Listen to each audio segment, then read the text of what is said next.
The doctor asked me, "Are you fighting with lion?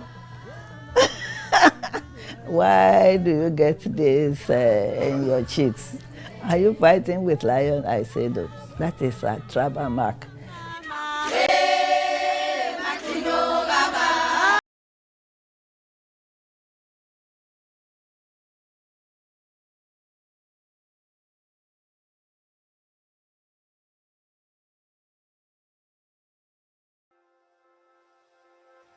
Africa. Africa is the world's second largest continent. With 54 independent countries, it boasts a vibrant, rich, and diverse culture.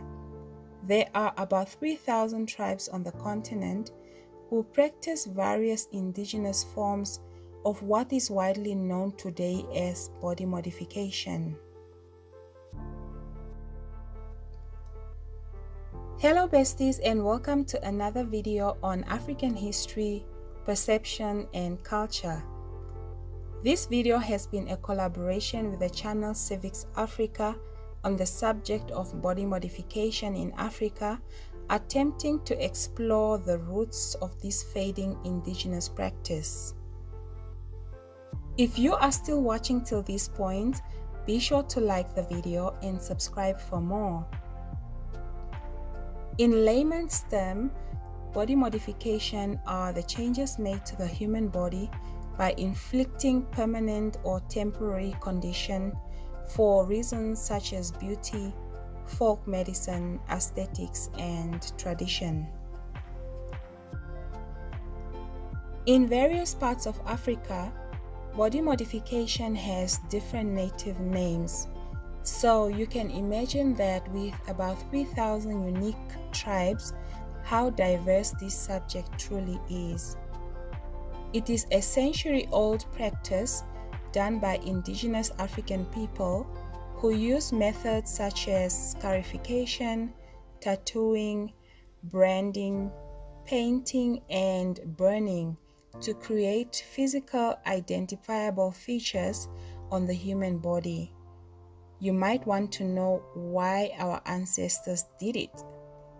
Well, for the fact that in ancient African civilization, body markings have been used to mark social, political, spiritual positions of an individual or group in a manner that is immediately visible to the naked eye.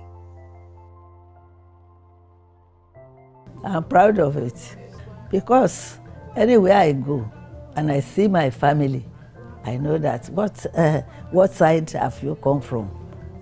That is it. Our people use the body as a canvas, creating a wide array of changes that are perceived as art. In some African tribes, scarification and tattooing serve as cultural imprints, maps, messages. For example, in the ancient African civilization, if you were to come across a certain tribe marked in a certain way, you would know if you were to be welcomed or not. This does not take away from the fact that there has been controversy surrounding this topic. It actually has become a highly subjective matter. What one finds acceptable in their culture may mean something completely different in the opposite. For example, African model Monet's is turning heads and changing the narrative of this old age practice, which was once considered as evil. She is now gracing the runway, proudly embodying her African marks, and this is what she has to say. I was born in France, but my roots are from the Republic of Benin, West Africa. My mom has scars, like they're actually tribal scars on her temple, and in my dad's family they have it on their cheek. The way my ancestors used to identify themselves is such a bold and brave choice. Some early recorded forms of body modifications on the continent were widely captured around the 19th century, supposedly around the time when the Western nations began the scramble into Africa. However, we as African people are very much aware that this practice existed way before that time. According to oral history and folklore, the earliest known history of body markings in Africa dates back to around the 19,000 BC, near the peak of ancient Egyptian civilization. A form of a tattoo was discovered on the skin of mummified corpses of men and women. I'm proud of it. My father had it, my mother had it. But if I go anywhere, people will identify me with this. You Africa, you Nigeria, they will ask me because they quickly see this. In recent days, its roots can be traced back all over Africa. For example, the iconic Himba women from Namibia apply what is known as tribal makeup, made from red ochre, animal butter, and aromatic herb. It gives them a red hue similar to that of the Samburu woman found in Kenya. Slim and slender might be an in thing in some countries, but in the Great Omo Valley of Ethiopia lives the body people, and this side of the world, bigger is definitely better. Young men take part in an annual contest which takes 6 months to prepare. They spend their days consuming a concoction of milk and cow's blood in a bid to be crowned the chubbier man. The winner is considered a hero for the rest of his life and gets to marry the finest maiden in the land. Just like the Himba and Samburu people, the Suri tribe in Ethiopia cover their bodies with red ochre, often when going on hunting trips for traditional use, military, and it also functions as a social marker, distinguishing boys from girls as well as men from women. Another example is the Zulu tribe of South Africa, who practice indigenous scarification. A small incision is made into the skin, then ash and herbs are rubbed on it, leaving the skin irritated, which eventually heals, leaving a raised scar. It is considered appealing to touch and look at, and for the most part, young women were secretly fascinated and aroused by this look. It also demonstrated as bravery and ethnic pride. Fishbone patterns and imitations of crocodile skin can be observed in the Tanzanian Bonde and Bobo tribe in Burkina Faso.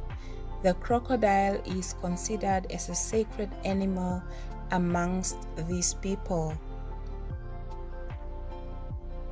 In some parts of Kenya and Tanzania, Maasai communities create secular and semicircular hunter or warrior scars on their cheek, which serves as tribal identification marker and also a desire to be a successful hunter. So anywhere we go, that you see these 3 cross like this, you know that yes, it's from my family.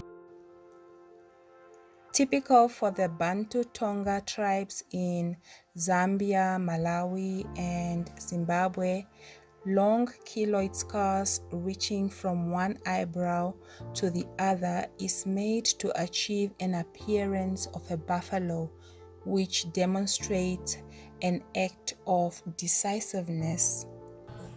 The reasons why we are doing this, my own 3-3. That is for our family. If you get lost, we can have a way of retracing or getting ourselves back. That's an essence of tribal marks. Scarification is a cultural custom in many indigenous societies in sub-Saharan Africa. And in my own country, for example, it is not only the Himba that engage in this practice. Some Oshiwambo tribes, especially the Kwambis, mark 2 lines on both of their cheeks as tribal identification markings. These markings were similar to those of the Pokot women in Kenya. These marks were ornamental and made women more attractive to men. There is a widely divided belief that the Kwambis create these scars in order to treat eye conditions. In addition, the Kwanyama, Kavango, and Caprivi tribes engage in scarification practice for traditional healing practices. We also have the Kikuyu women in Kenya who use body markings to show the different stages in their life from puberty to marriage.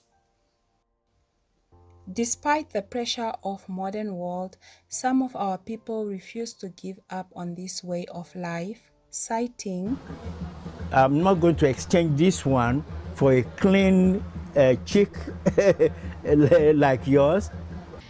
This is me, and this is a self-expression of what's happening inside me, and this is a representation of who I see myself and where I'm standing with myself. Notably, body modification has become increasingly frequent in the Western countries. More and more people are modifying their bodies for cosmetic reasons. Sadly, the terror and stigma associated with this practice is still prominent across the board. People ask me questions when I go in buses and train. And people will come closer and say, "What is this in your face?" They will ask me a question, I will tell them. They may say, "I fought with hyena, I fought with lion. There was no window in our room, so you look for your way with your finger, and people scratch your face, and you scratch their faces." But I used to tell the people the truth. It's my tribal marks. Indigenous African body marks are somewhat facing a near revolutionary extinction, but it is now the older African generation that still remembers how it was once celebrated. Back in the days, indigenous African body modification practices were more of a choice. Parents will often consent, and those who were old enough to take part would do it if they wanted to. We cannot take away from the fact that there is, however, other forms of body modifications that are considered extreme to an extent that they are believed to violate the fundamental human value and dignity. Many attribute this to the implementation of regulation prompted by the increase in health implication and safety guidelines.